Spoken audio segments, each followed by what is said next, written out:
Program nakabutang. Oo. Hindi. Ikaw. Bakit tayo isa? Oo. Ama na aming Diyos, dahil na po at pinakamakapangyarihan sa lahat, magalang po kami lumalapit sa inyo, naghahandog ng napakaraming pagpapasalamat, dahil narito po kami, Ama, ligtas na makarating sa tahanan ito. Ama, ngayon po ay sumapit po ng kaarawan ang aming kaibigan. Sana po, Ama, maawa po sa kanya. Bigyan niyo po sana siya ng habang buhay.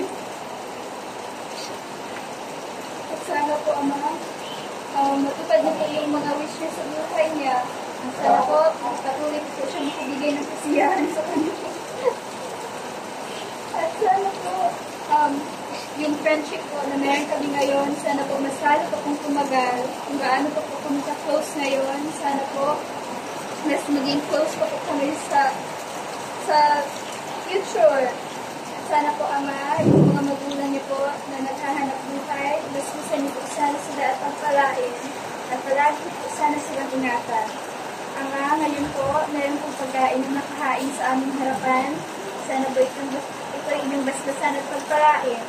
Ama, magaling na po namin hiningi yung matay sa pangalan ni Jesus. Ano po ng pagpagligtas. Amen.